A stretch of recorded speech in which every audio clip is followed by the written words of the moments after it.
Purchase your tracks today. This is In the Front Row with Rayan and Camello. I'm Shireen Ryan. And I'm Chris Camello. You can find me at Sports Crazy with 2 E's.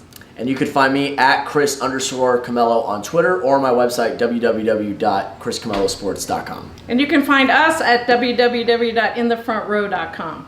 So, Chris, Game 7 happened. Last week, yeah. It's hard to believe it's already been a week. What an amazing Game 7 was. What an unbelievable finish to an otherwise terrific series. So 52 years in the making. Finally, Cleveland got their championship.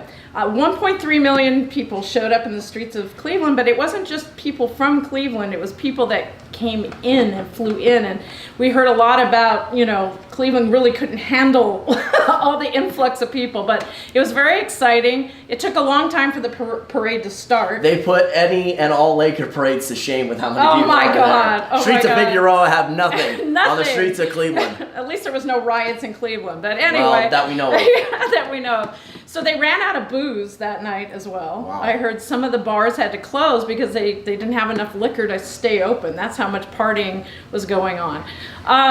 So the parade was interesting because I noticed, and everybody thought it was fun. I mean, there was a lot of cigars, not many shirts, which Right. I enjoyed. But also LeBron was by himself on a Bentley with his family, but by himself. And there was another player by himself, Kevin Love, who had some world wrestling belts or something on him. But he did well in the 7th game. So that parade was Unbelievable. And Yes. And I'm so happy for the people of Cleveland. Well, and LeBron, going back to your point on LeBron on the Bentley, a king has got to be treated like a king. King on his throne. King with his queen and his 2 princes on his, of course, And a on his throne princess. and his princess. That's right. Yes. The new darling. She was adorable. Beautiful girl, 20 months. and she was just sitting there, not realizing what her dad Yeah, just did she's during the just press conference in Game 7. But naturally, a king has got to be treated like a king and That's feel right. like a king. That's So, of right. course, LeBron has been known as King James since day one when he was drafted by the Cavaliers in 2003. And it was, I think, a culmination of everything that had gone wrong with the city of Cleveland and their pro sports teams. The drive, the shot, the catch, the fumble, Jose Mesa blowing the save in the 7th game of the '97 World Series, the decision of LeBron pulling out the heart of the Cleveland fans and leaving to go to Miami. So it was a culmination of everything. I mean, and now LeBron could put his name next to Jim Brown as somebody responsible for bringing a championship to Cleveland. So what about that shot? Do you think that's going to Well, change? and that's another thing. The shot, we all know, was Michael Jordan over Craig Elo in the '87 finals. Now the shot could have new meaning for Cleveland fans. It could have exactly. Kyrie Irving could become a folk hero, sticking the go-ahead three-pointer in Game 7 right in the face of the unanimous MVP, Steph Curry. I mean, it was unbelievable. And it was no doubt in my mind that both LeBron and Kyrie Irving thoroughly outplayed the Splash Brothers, Curry and Klay Thompson. So just an unbelievable performance. And we said last year that Kyrie Irving, Cleveland was missing him. They were missing that dynamic playmaker. As much as they were also missing Love, they were missing Kyrie Irving a whole heck of a lot more. They have a lot of love now for each other. But oh, absolutely. But my point with Irving being just his ability to want to take that shot with the game on the line, with the season on the line, with legacies on the line, with the hand in his face, and Curry's hand, no less,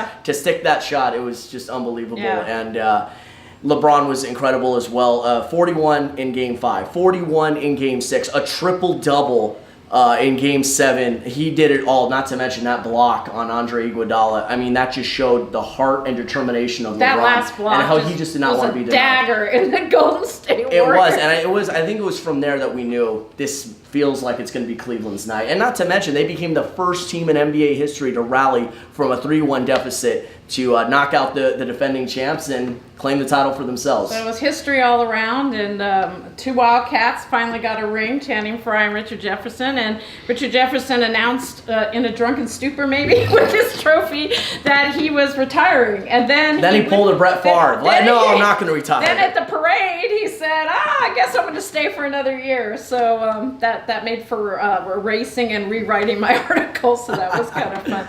So then after the Game 7 and all the excitement, now we had the the NBA draft. I don't know why I'm thinking NFL. So we had the NBA draft, and there were a lot of international players. Oh, yeah. A lot.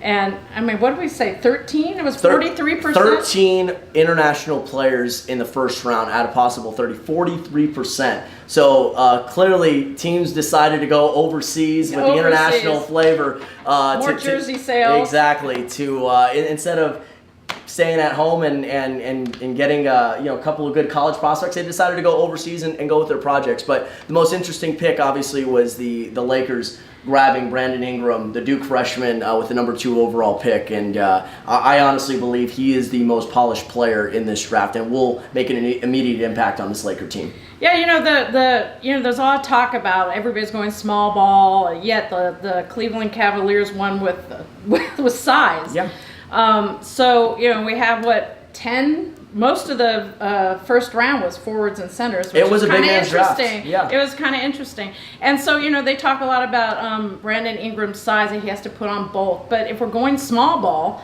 then maybe he'll be great because he can do everything. Well, Ingram, obviously, he's very tall. He's 6'10", but he's got a 7'3" wingspan. Obviously, he's rail thin. That's something he's going to have to work on, becoming wiry strong. But the thing is, what I like about Ingram is he's almost like a 5-tool player. He could pass, he could defend, he could shoot, he could go to the basket and score. And I think he's also a very willing playmaker. This was a kid who was a point guard when he played in high school when he was only 6'2". He grew 8 inches in 4 to 5 years. Yeah, so he's a confident ball handler, and he's a guy that could find the open man. So what the Lakers need, he provides everything that the Lakers need. Scoring on the perimeter, defense, another playmaker, and just that lanky presence that is going to create a lot of matchup problems, similar to what Kevin Durant was when he came out in 2007 and what he's meant to the Oklahoma City Thunder since then. So those are some pretty high expectations to say Ingram's is going to be the next Kevin Durant. We're talking about a former MVP here and a 7-time All-Star. So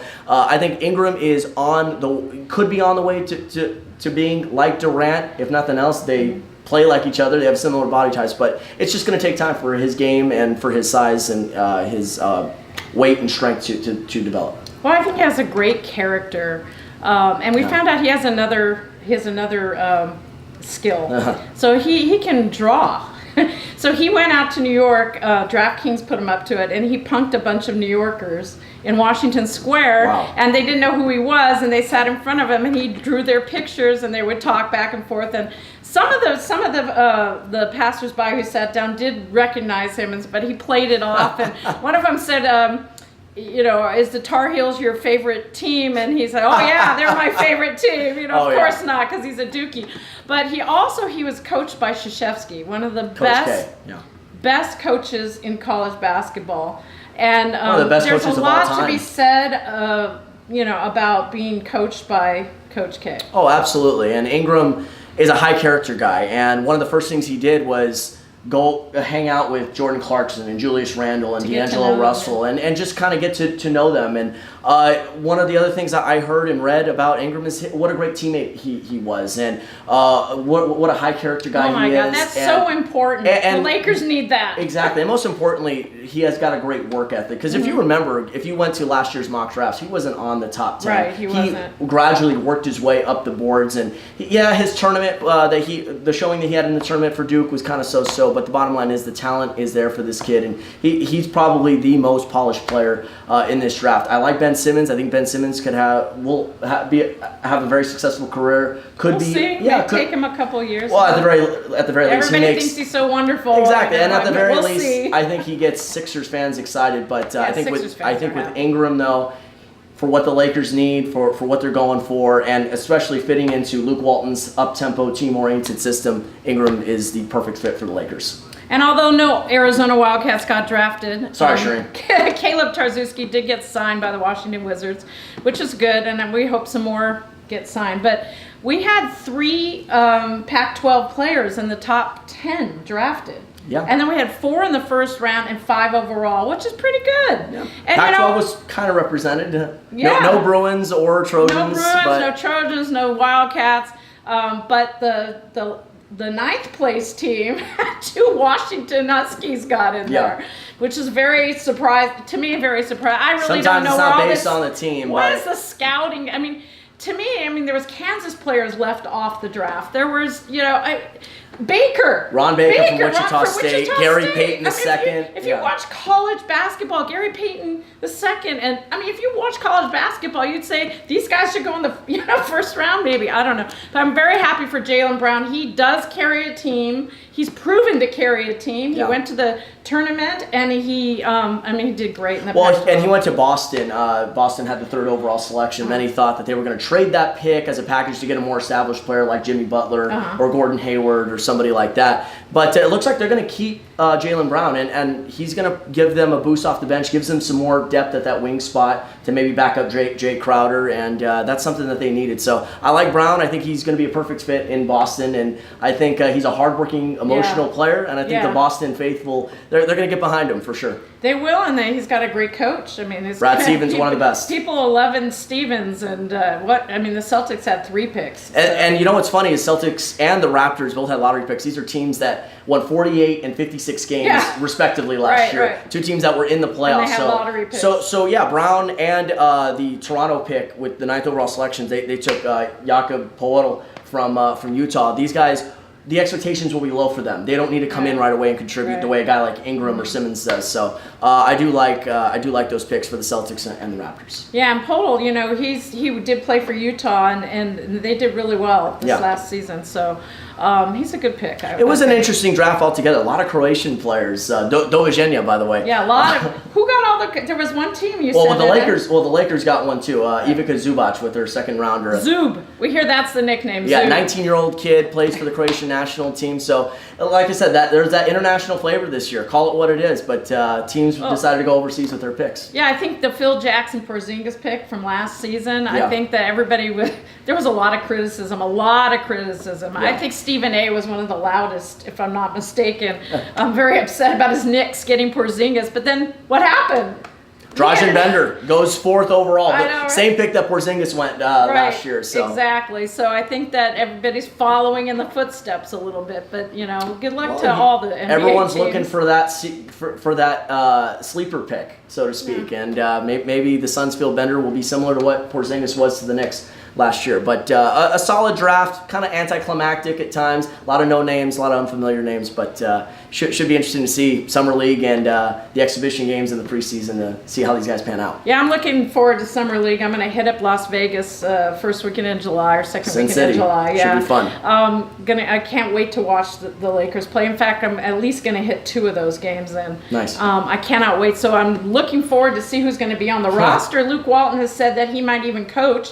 He definitely is going to be part of the practice. So I'm just so excited that Luke's the coach, and I'm looking forward to all that. It's going to be an exciting offseason, free agency, trades, where Durant watch, where's he going to go? So certainly a lot to watch these next few months. Well, there's a lot to look forward to, Chris. Certainly. And we'll see you guys later. We're in the front row with Rayan and Camello. I'm Shireen Ryan, and you can find me at @SportsCrazy with 2 E's.